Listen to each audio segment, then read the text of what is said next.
but this October 1st date, beginning to get sports fans back to events, is now not going to happen. Disappointed?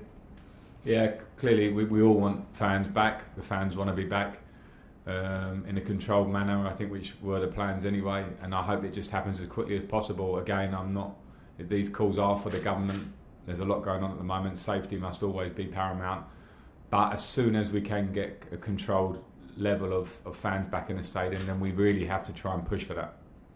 Last one from me. I'm going to upset you probably by mentioning Mendy's name again, but reported to believe he's either had or is having a Chelsea medical. Do you have any news at all on that? Yeah, Mendy's having a medical as we speak, so subject to that being okay later on, he will become our player at that point. A good sign. Sorry. Okay, go to Moose, please. Hi Frank. Hi Moose. Following on from the fact that Mendy's joining you, you told me on Sunday after the game that you were always going to play Willy Caballero against Barnsley. How's Kepa taken that news off the back of his performance, and how do you think of response to Mendy joining? Well, the Willy Caballero decision, as I said, was made, and it was a decision I made a lot in cup competitions last year. So there's no response. That was a clear decision that I made. Willy trains brilliantly throughout the year. He deserves his opportunities, and I decided on that before Sunday. With Mendy coming in, it's more competition. So every reaction will have to be positive around that for Kepa, for Mendy as he comes in himself. To push to try and play in this team. We know that. We know the standards that are required of a goalkeeper in this team, what we want, what we desire, and we have to push for that. Apart from the obvious of looking for a place in the next round and a game against Spurs, how much are you, or Leighton Orient, how much and what are you looking to get out of the Barnsley game? Is it just fitness? Is this almost like another pre-season game? Yeah, I'll be honest, Moose. We're in a very difficult position, I think, in those terms. I would say, I don't want to compare us to all the other teams, but we had pretty much as short a break as you can have because of our Champions League game against Bayern Munich, which took us 2 weeks beyond the regular season. And then we came back and played when everybody else started, unlike a few other teams in the Premier League. We also made some new signings. We also had double figures of quarantines at the start of pre-season, so we're clearly in pre-season mode, and that's why we mustn't get too judgmental. I'm not being too judgmental of the squad at this point because we are short on fitness for individuals in the team. On top of that, I want to work on how we play and what we do, what we're about, and we showed fantastic stuff for big periods last year, and we want to move that step further. So every moment to work now is a moment to improve, and that means on the training pitch, and that means Barnsley tomorrow night. Finally, from me, I know you've already mentioned about the fans and the fact that now it doesn't look like they won't be coming back in October. They may not even be back in 2020. I spoke to Steve Bruce this morning. He said that last season it had to get finished, but it's not the spectacle it used to be. It's not really proper football without the fans. Is it actually getting you and the players down having to play in empty stadiums? It's not getting us down, because I think the professional element of it means that my job is more focused in a way without fans, because I can actually contribute more in game times and communicate with the players. So you just change your focus on that. We all seriously want fans back in, because this is what the Premier League is all about: having fans and having that interaction, home fans, away fans, whatever. It heightens the atmosphere, and we want that. So it certainly isn't getting us down. It's just we want them back badly. We want them back in a controlled manner, and let's hope we can find that way as soon as possible. John Southall, 5-9. Hi Frank. Hi John. How important was Petr Cech in the signing of Edouard Mendy? Was his recommendation?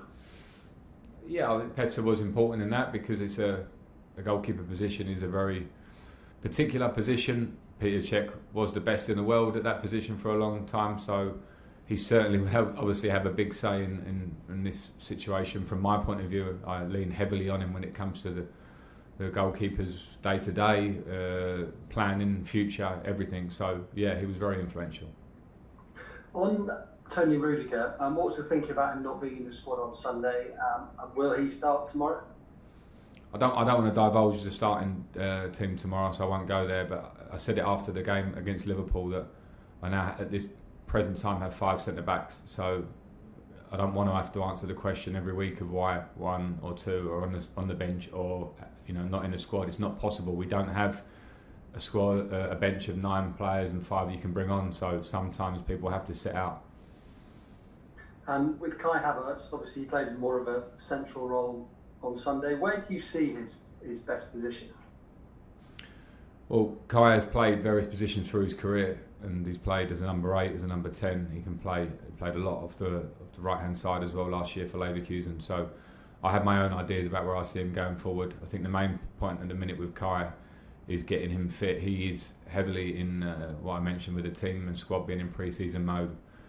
Kai, because of the situation, we aren't in the position where we can bring in players, backup players at big levels of money that we can wait and integrate them into the team. Kai has come here to be a huge talent for this team, and we just need to get him fit and ready, and then I think the position will become very clear.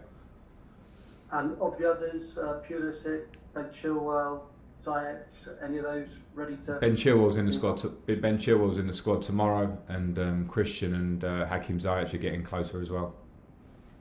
Okay, Nick, you're all clear. Frank, obviously with great news that Mendy's hopefully going to be completed shortly, will that benefit Kepa in the long run to have that competition? Obviously, I know you really want everyone pushing each other. It's obvious, like you said, that confidence hasn't been brilliant for him, but it's been, some people sort of, I think, assume that that Mendy's arrival means that's that for Kepa, but I think you see that differently, don't you? Is that just worth stressing that, isn't it? Yeah, I don't know what benefits anyone in the long run. Football is always in your hands in the current moment and how you work going forward. So I think competition is a regular thing at a club like Chelsea. I know the goalkeeper situation is not always as clear cut as that, but that's where we're at. We have brought Mendy in to bring that competition. We know that it's an area that Kepa himself wants to improve in his own performance. So it's in everybody's hands in this squad to push, to train, to have the right attitude, to try and compete to get in the team. So that remains the same. So yeah, I'm not making any final statements at all at the minute. Football's not like that. The lads have to work. They have to be a squad. They have to have spirit and be together and back each other. Goalkeepers, particularly in their small group, have to do that day to day, and we'll see. James Ollie? Just following on from that, I mean, how difficult